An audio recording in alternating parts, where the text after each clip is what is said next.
Merhaba sayın izleyicilerim. Bu videoda sizlere horlama nedir, nasıl önlenir, neden olur gibi konuları ve yapılması gerekenlerden bahsedeceğim. İyi seyirler diliyorum. Şimdi başlıyorum.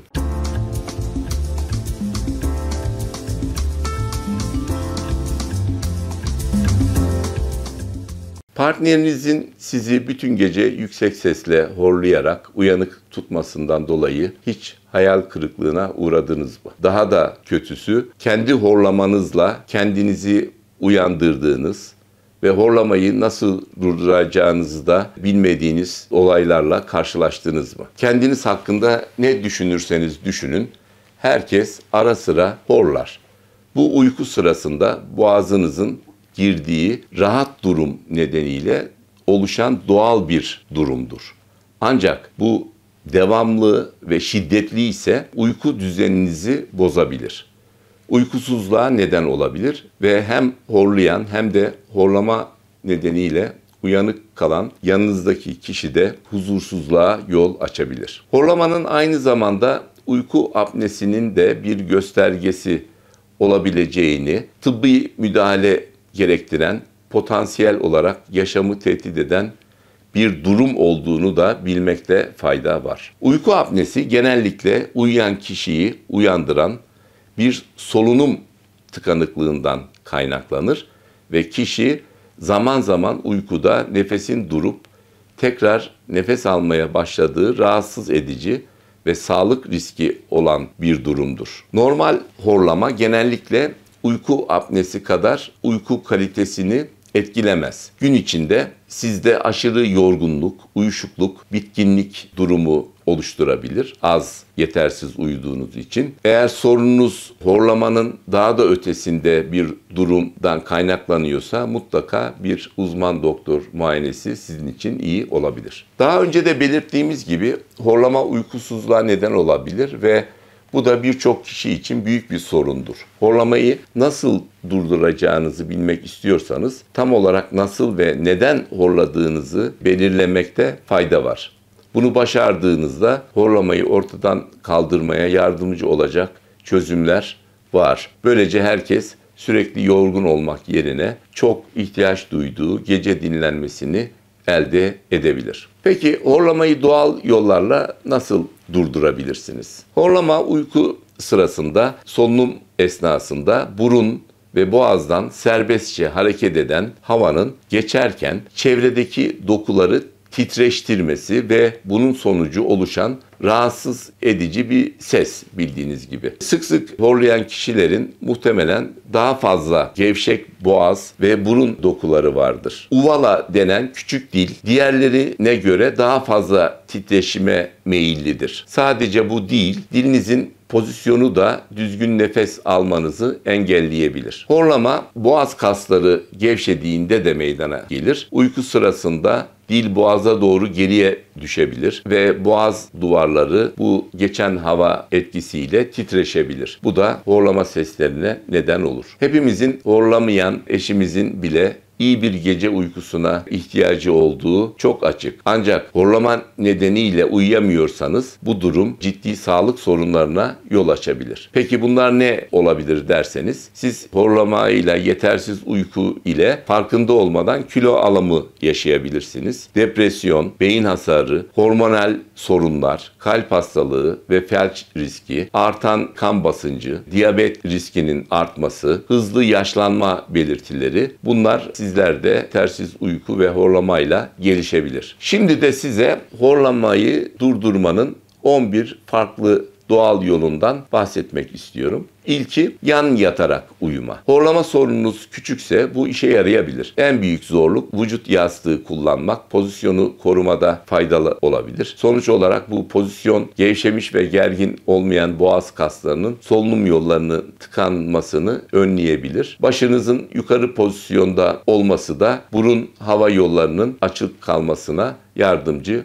olacaktır. Bir diğer çözüm nane yağı ve altın mühür bitkisinin horlamanızla ilgili kullanılması. Eğer burun tıkanıklığından kaynaklanan bir horlama varsa saf nane yağı tıkanıklığı gidermeye yardımcı olabilir. Burun yollarındaki tıkanıklık ve boğaz ağrısı için harika bir rahatlatıcı uçucu yağdır. Bu yağlardan buğu yaparak ya da ortama buharla salınan cihazlar yardımıyla ortamın nane yağı verilmesi. Keza altın mühür göğsünüzdeki ve burun kanallarındaki tıkanıklığı gidermek için yine kullanılabileceğiniz diğer bir takviyedir. Bu genellikle toz, sıvı veya kapsül formunda da kullanılabilir. Bunlar sizin hava yollarınızın daha rahat olmasına yardımcı olacaktır. Nane, altın mühür bitki çaylarından da bu anlamda yararlanabilirsiniz. Diğer bir yardımcı bitki çemen otu. Bu da sindirim uyku düzeninizde büyük bir rol oynar. Sağlıklı sindiriminiz yoksa bu horlamaya neden olabilir. Çemen otu ürünleri de özellikle hazımsızlık gibi sindirim sorunlarından kaynaklanan horlamayı tedavi edebilen harika bitkisel bir üründür. İçerindeki yüksek antioksidanlar mideyi rahatlatarak tokluk hissi uyandırır. Hastalıklara karşı direncinizi artıran çemen otu sayesinde mide yanması, bronşit, ağız yaraları, hatta kanser, cilt enfeksiyonları, böbrek fonksiyonlarının düzelmesine katkı sağlayan etken maddeler içerir bu çemen otu bitkisi. Bir diğer ürün papaya meyvesi. Sinüsler hava yollarını tıkayabilir. Ağzın açılmasına ve yumuşak damağın arkasında boğazın üstünde asılı duran bu uvala yani küçük dilin titreşmesine ve bütün gece süren rahatsız edici horlamaya neden olan durumu papayanın sinüslerle savaşan, bromelain içeren ananas bitkisi, brokoli ve kırmızı dolmalık biber C vitamini açısından zengin olan birkaç ürünle birlikte papayanın da kullanılması bu sorunlarınızı azaltacaktır. C vitamini, folik asidin folat formu, A vitamini, magnezyum çeşitlerinden uygun olanı, lifli gıdalar ve antioksidan gibi içeriklere sahip olan papaya bitkisi kardiyovasküler sağlık ve göz sağlığını da destekler, kemik sağlığına yardımcı olur. Bu papaya bitkisinin bu anlamda önemini burada size tekraren söylemek istedim. Bir diğer ürünümüz okaliptus yağı. Okaliptus göğüs soğuk algınlığına yardımcı olmak için uzun zamandır kullanılmaktadır. Kabın içine 5-6 damla sıcak suyun içine ökaliptus yağının damlatılması, buna ayrıyeten nane uçucu yağının da eklenmesi, bunun buğu olarak kullanılması ya da ortama dumanlı bir şekilde verilmesi nefes yollarınızı açık tutmaya yardımcı olacaktır. Bir diğer ürün de ağız içi cihazlar vardır bu horlamayı önleyen. Diş hekiminizle bununla ilgili görüşebilirsiniz. Uyurken tıkanıklık yaşamaması için hava yolunuzun açıklığını değiştirmenize yardımcı olabilecek bir cihazdır. Yalnızca uyku sırasında takılan cihazların etkili bir tedavi seçeneği olabileceğini ve horlamayı ortadan kaldırabileceği bildirilmiştir. Bir ağız içi cihaz, bu sporcuların ağız koruyucusu, diş koruyucusu gibi kullandıkları ortodontik tutucu gibi ağız içine oturtulur. Bu da üst hava yolunun açık kalmasına yardımcı olmak için çeneyi ileri pozisyonda destekleyen bir üründür. Konuyla ilgili diş hekiminizden bu anlamda destek isteyebilirsiniz. Bir diğeri vücut ağırlığınızı normale döndürün. Eğer fazladan vücut ağırlığı varsa bu fazla kilo özellikle boyun çevresinde uzandığınızda boğazınızın daralmasına neden olacaktır. Bu da yüksek oranda horlama yaratacaktır. Bir diğer kullanacağınız aparat daha önce de biraz bahsettim.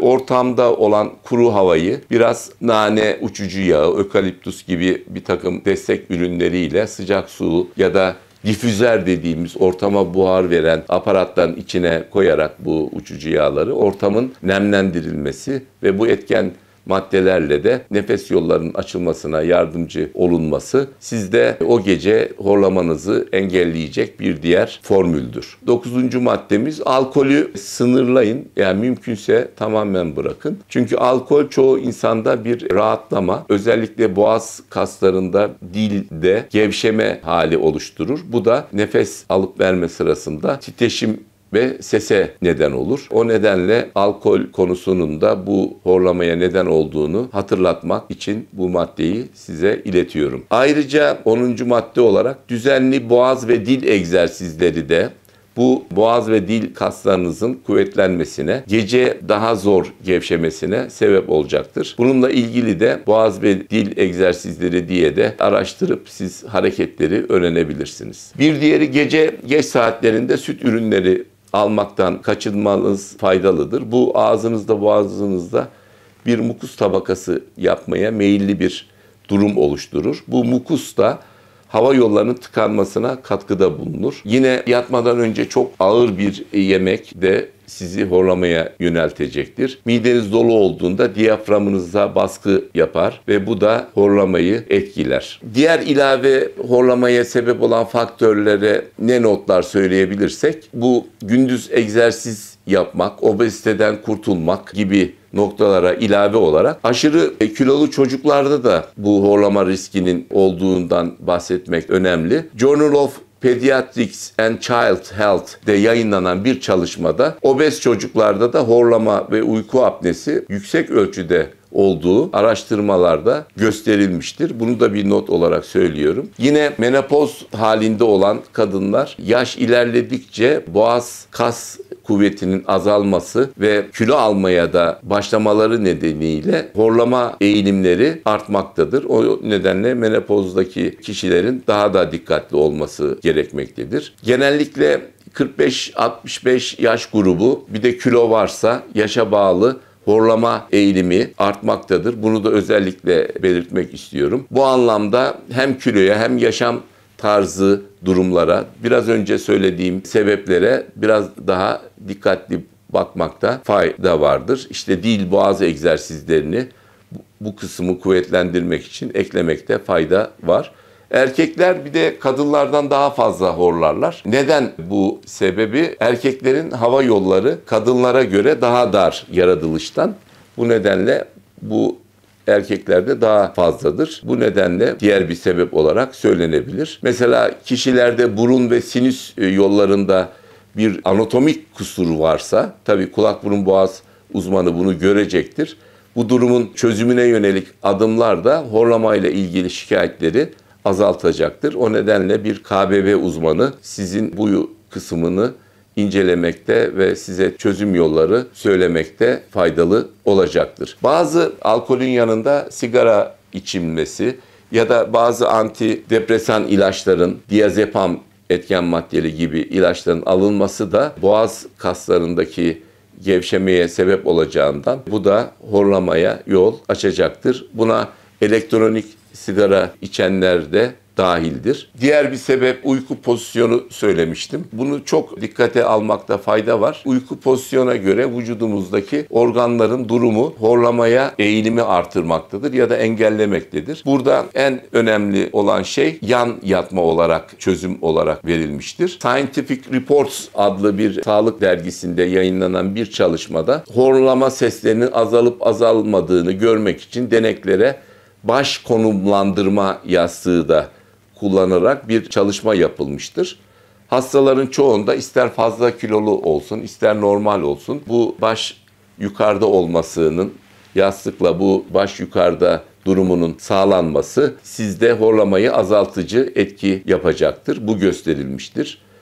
Ayrıca sırt üstü yatmak daha fazla boğaz tıkanıklığına yol açabileceği için bazı özel yastıklarla bunu da engellemeye yönelik bazı çalışmalar yapılmıştır. Yani baş yukarıda olmak önemli, bir de yan yatıyor olmak önemli. Bu noktaları da size hatırlatmakta fayda gördüm. Uyku apnesinin genellikle horlamayla birlikte geldiğini biliyoruz. Ancak şaşırtıcı olmayan bir şekilde uyku apnesinin astım hastalarında yaygın olduğu da gösterilmiştir. Yani astım hastalığı yaşayanların hem uyku apnesi yönünden hem horlama yönünden ayrı bir değerlendirme içinde tutulması da çok önemlidir. Aralıklı oksijensizliğe düşmek, bazı sinir reflekslerini yaşamak, vücudun iltihaplı, enflamasyonlu olması da keza bu horlamayla ilgili konuyu kötüleştirmektedir. Bazı astımın doğal ilaçları horlamayı astıma iyi geldiği için bu konuda yararlı olduğu yine araştırmalarda gösterilmiştir. Bir konu çok ilginç. Mukopolisakkarit içerikli ilaçların kullanımı, bunun metabolizme edilmesi sonucu ortaya çıkan ürünler boğazda daralmaya yol açmaktadır. Bu mukopolisakkarit polisülfat, MPS olarak kısaltılmışı geçer. Bunların oral kullanım ürününü ülkemizde görmedim ama bir pomatta etken madde olarak var. Bu nedenle bu da çok ilginç bir bilgi. Onu da sizlere belirtmek istedim. Bir diğer durum da hipotiroidi olan kişilerde, yani tiroid hormon azlığı yaşayan kişilerde horlama olasılığının arttığına dair çalışmalar var. Yani hipotiroidi olan kişilerin horlama sebepleri sadece bu sebepten bile olabilir. Bu konuyu da bir dipnot olarak sizlere söylemek istiyorum. Opioidler denen maddeler beyindeki solunum merkezini baskılama özelliği de içermektedir. O nedenle kuvvetli ağrı kesici niteliğindeki bu gruplar kullanan kişilerin mesela kodein, fentanil etken maddesi de olabilir.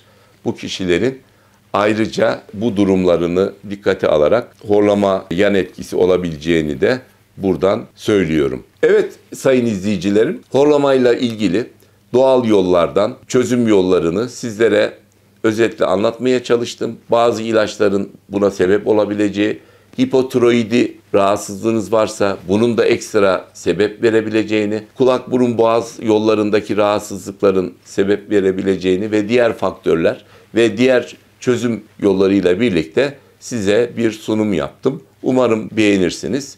Beğenirseniz sevdiklerinizle paylaşmayı unutmayınız. Kalın sağlıcakla.